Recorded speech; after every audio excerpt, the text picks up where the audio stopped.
Umeuliza hatua za kisheria, lakini katika kudai haki kuna namna nyingi. Ni jambo ambalo ni mtambuka na ni jambo ambalo ni pana. Watu wanaweza kudai kwa njia pengine ya kuonyesha hisia zao. Watu wakapaza sauti wakapinga kwamba hili ni jambo ambalo likubaliki, wakapaza sauti ndani, wakapaza sauti kimataifa, na dunia ikajua kabisa kwamba hiki ni kitu ambacho hakikubaliki. Hiyo ni moja ya namna. Lakini namna ya pili ni namna ya kutumia pengine utaratibu wa kisheria. Utaratibu wa kisheria maana yake inaweza ni kufungua labda mashauri kwenye mahakama zetu. Mtu anaweza kufungua kesi wakaenda kupinga au kuhoji uhalali wa waziri kutoa tamko ambalo ni batili kiasi hicho. Lakini pia tuna nafasi ya kufungua hata kwenye ngazi nyingine za kimataifa. Kwa mfano sisi tuna mahakama hapa ya kwa Afrika Mashariki, ambapo kimsingi moja ya jukumu kwa mujibu wa ibara ya 27 ya mkataba ambao unaanzisha Jumuiya ya Afrika Mashariki, ibara ya 27 inatoa mamlaka ya mahakama ya haki ya Afrika Mashariki.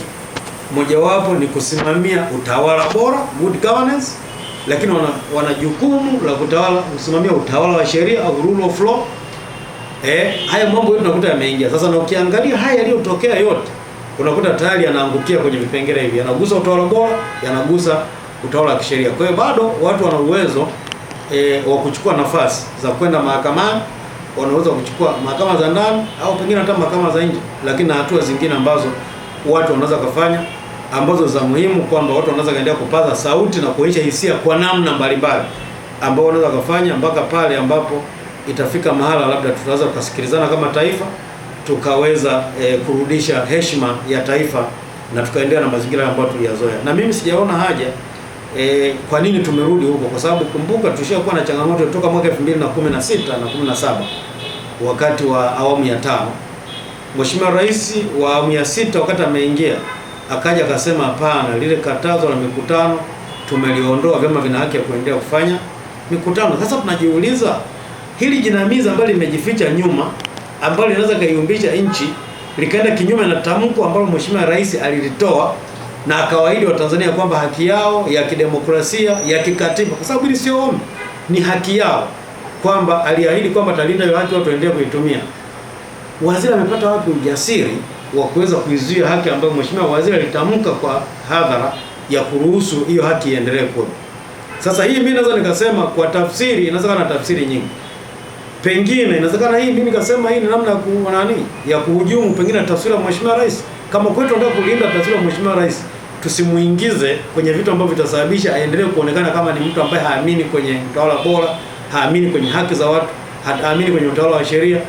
Mimi siamini kama tumefika level hiyo. Kwa mimi nadhani kuna watu ambao pengine wanatengeneza tu mazingira ya serikali kuonekana kila siku na changamoto ambazo ni kubwa zaidi, au kuna matatizo ambayo kila siku ni ya kujitakia tu yanaendelea kutengenezwa. Kwa kama tushatoka huko, mimi sidhani kama ingekuwa ni busara tuweze kurudi huko, lakini mimi nitoe rai kwamba tuna haja kila mmoja alipo aendelee kupaza sauti kwa ajili ya hili jambo. Hili jambo sio zuri, kwa sababu niseme waziri wa mambo ya ndani ndio waziri ambaye anasimamia vile vile taasisi zingine kama pengine taasisi za dini, usajili zipo chini yake. Sasa kama leo ameweza kutoa tamko kwa ajili ya kuzuia vyama vya siasa visifanye shughuli zake, akatoa tu maelezo ya jumla, tunaita blanket statement. Hivi kesho huyu haweza kaamka asubuhi akasema misikiti yote na makanisa yote yasifanye shughuli zao?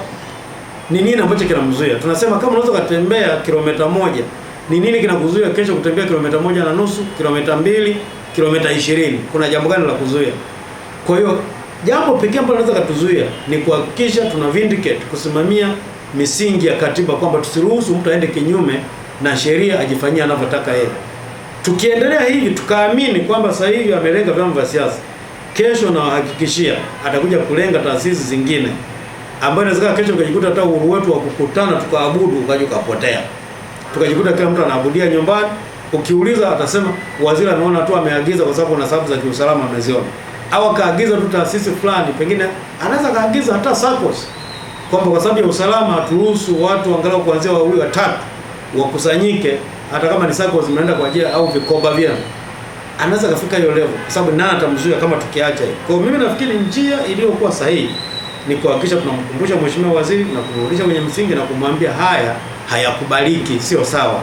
Nchi hii ni lazima iendeshwe kwa kufuata misingi ya katiba, misingi ya kidemokrasia na misingi ya utawala bora.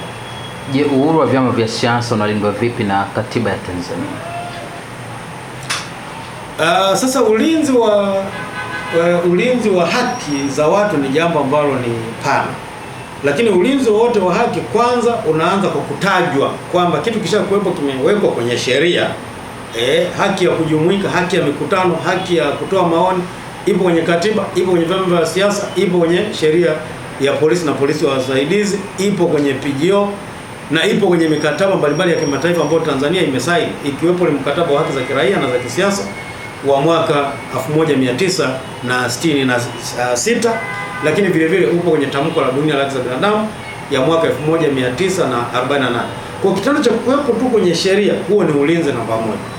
Lakini sasa tatizo kubwa ambalo linatukumba sisi, moja, ni utamaduni wa kuto kuheshimu katiba, utamaduni wa kuto kuheshimu sheria. Tunaita the culture of impunity, kwamba hata nikifanya jambo fulani nitafanywa nini, au fulani akifanya nitakuwa siguswe. Yani hiyo ndio ugonjwa ambao unatusumbua sana.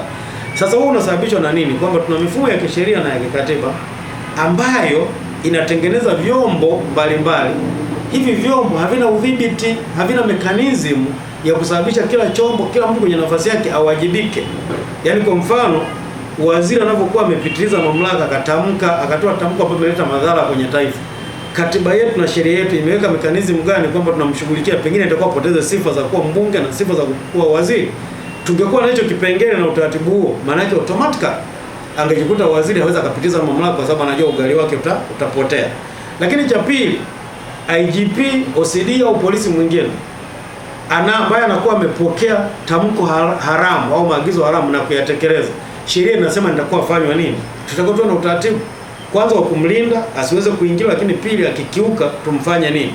Kwa kama tulikuwa na mekanizmu yoyote, ingeweza kutusaidia tukapunguza sana au tukaondoa kabisa hizi changamoto za watu kufanya mambo ya ajabu. Na ndio maana nchi zingine unakuta hata watu wakiandamana, pengine wakati mwingine hata wameandamana wamekiuka hata taratibu, polisi hata namna ya kuadhibu, kwa sababu tayari sheria za wenzetu zipo serious. Unakuta hata namna ya kumdhibiti mtu hawezi kutumia nguvu iliyopitiliza sana. Kuna namna wamefunzwa kumpunguza tu nguvu na nini, hawezi wakafika level ya kumuua, pengine kumvunja viungo vyake. Hiyo huwa ni hatua ya mwisho sana. Lakini kwenye mazingira ya sisi ambao unakuta pengine mfumo wetu hautengenezi udhibiti na uwajibikaji, haya ndio matatizo. Kwa hiyo niseme tu kwamba kutajwa kwenye sheria na katiba na mikataba ya kimataifa peke yake, kama hatuna namna ya kumwajibisha mtu ambaye anakiuka, hiyo peke yake ni kitu ambacho hakitoshi.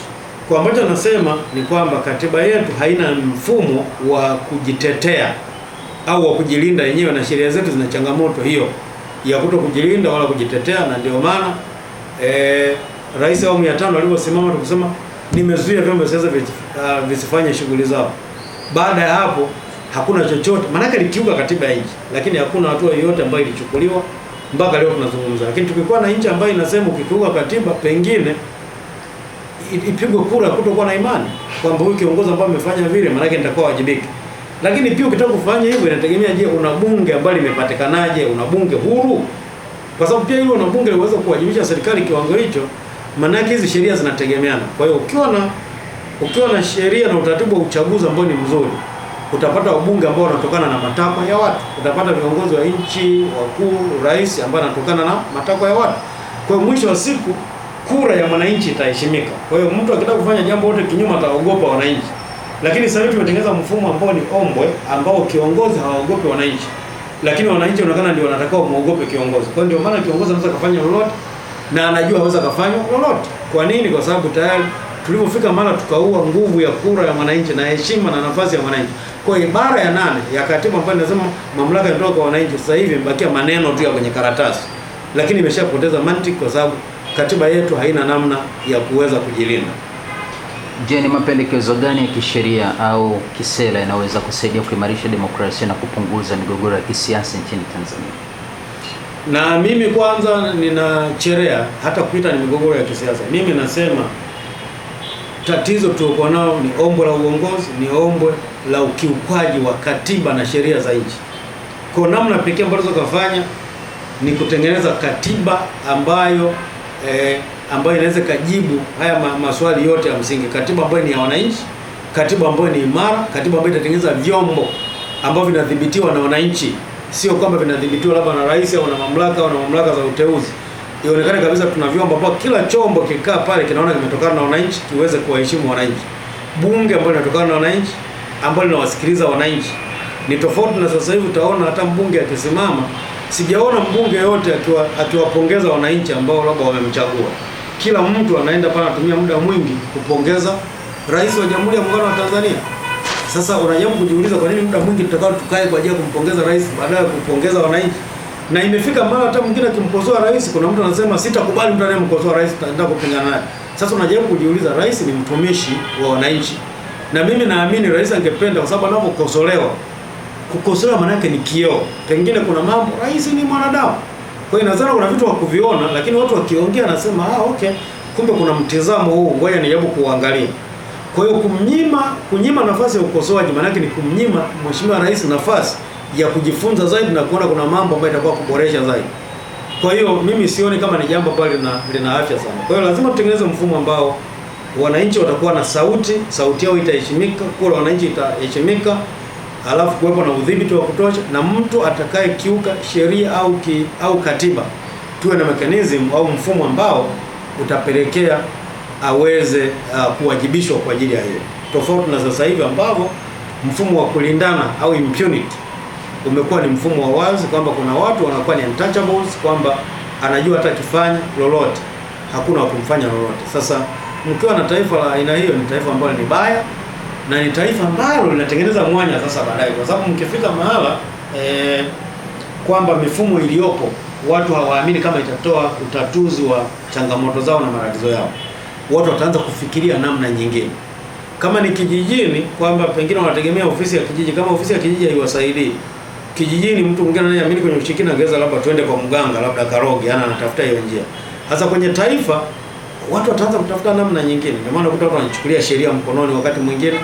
Kwa nini? Kwa sababu kama wameona mifumo ambayo ingewatendea haki haiwezi kufanya kazi, then mtu anatafuta nani kimfaacho mtu ni chake. Kwa hiyo anatafuta namna nyingine kwamba nitafanyaje ili na mimi nipunguze machungu, nionyeshe hisia zangu kwa kile ambacho najua nimefanywa. Kwa hiyo sidhani kama kuna ulazima wa kutaka tulipeleke taifa. We are pushing the nation too far.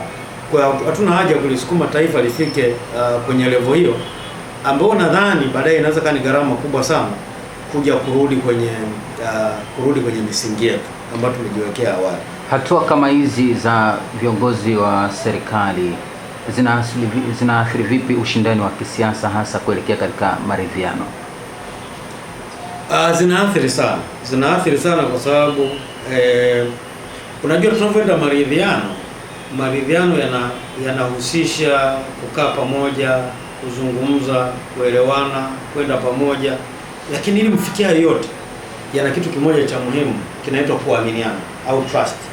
Sasa kama kila siku mkikaa mnazidi kuparulana, yani kuna mtu anaongeza donda jingine, mkitaka mwanzo kuzungumza ameleta vurugu, mkikaa mtu ameonyesha huko kisu, mwingine ameonyesha nini, hiyo inaua kabisa mazingira ya watu kuweza kuzungumza. Mazungumzo yanahitaji utulivu mkubwa na kuanza kuaminiana, maana kwamba vile vitu ambavyo tunafikiri vitasababisha tusio wamoja vinatugawa, kuna haja kuanza kuviogopa na kuvikwepa, badala yake tukumbatie vitu ambavyo vinatusababisha tuweze kusahau tofauti ambazo zimepita, bali tujenge sasa vitu ambavyo vinatuweka pamoja na kusababisha kama taifa sasa tuweze kumove, tuone tunakwenda mbele kama taifa pamoja, badala ya kufika mahala, sababu hii ndio taifa letu, sio tuna taifa jingine. Na inafika mahala ambapo nakuta likitokea tatizo la taifa, kuna watu wanasema afadhali limetokea. Haitakiwi tufike huko. Mwisho wa siku tufike level ambayo kila mmoja alipenda taifa hili,